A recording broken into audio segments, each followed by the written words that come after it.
Anthony Dunn, veteran correspondent on the East African scene, reported the mutiny by the Tanganyikan army in Dar es Salaam until he was expelled.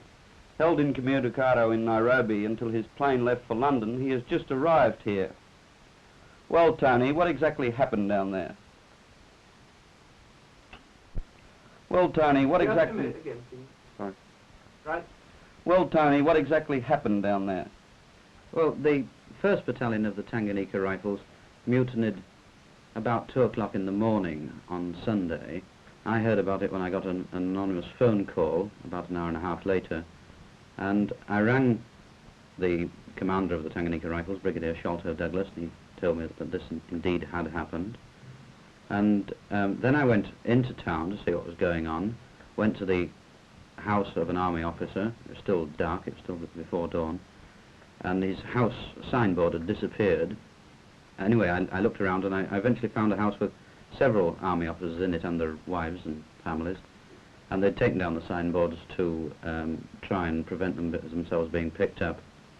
Then they got a phone call to say that the insurgents, the mutineers, were on their way, and so I left because there was only one road into town and there was a bridge on it, and the army told me that quite obviously the mutineers would seize that bridge.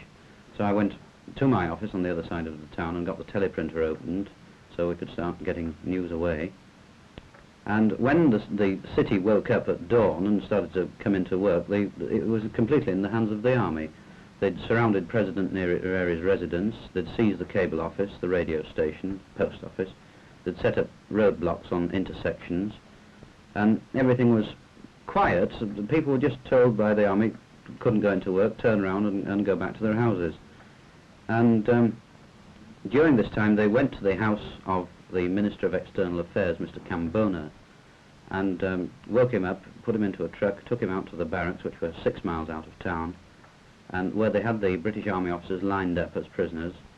And they said to Kambona, "We don't want these people, you've got to get rid of them and replace them with Africans." And Kambona at that stage started to negotiate with the mutineers to try and get them out of the city. It was still reasonably peaceful until the hooligan element, the spivs in Dar es Salaam itself, realised that there were no police around, and the army had cordoned off the city into sections, and one section was the Indian Bazaar quarter, and the mob, which rapidly gathered, got themselves excited when the Askaris told them that they were throwing out the British officers, and they, after a sort of impromptu parade and people shouting, "Go home, colonialists," they turned on the Indian community. They looted their shops, broke into flats, and stole everything they could get their hands on.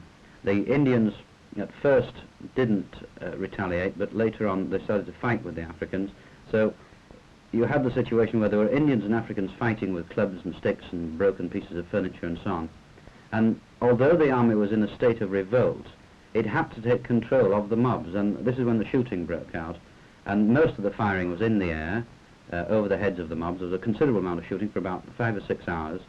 About 15 people were killed, and eventually the authorities managed to persuade the army to pull out of the centre of the city, which they did, although they had to go in and clean up one village called Magameni, where an Arab shopkeeper had grabbed a rifle and shot a policeman, and the mob had gone completely berserk.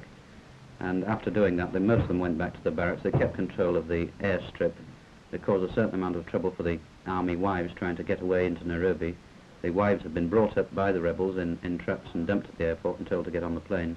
Then they wouldn't let them go, and there was a great deal of tension on the Monday night, and it was at this stage that the RIL with British troops on board came into Dar es Salaam. They didn't land any troops, they didn't ask for any troops to be landed, but it sort of came over the horizon and it was ready, it was in position in case outside assistance was going to be needed to get the British wives and families away. When were you arrested, Tony? I was arrested. I wasn't arrested as such. I was told to go to the police station on the Tuesday morning. And when I got there, I was told that the Minister of Home Affairs, Mr. Lusindi, wanted to see me, and that I was to produce my duplicates of the cables that I'd sent abroad about the rebellion, about the mutiny. And this I did voluntarily, and I kept on sitting there, and I kept asking, well, when's the Minister want to see me, and so on. And they said, well, you've just got to wait, you've just got to wait. And I was held there for about 5 hours. And then I was brought into the office of the regional police commander, and he went through my cables with me. He said, how did you find out that Brigadier Douglas had escaped? And I said, well, Brigadier Douglas told me. I spoke to him on the telephone. things like this. It was checking points that I had cabled abroad. And then this plainclothes man sitting next to him, who I think was probably a special branch bloke,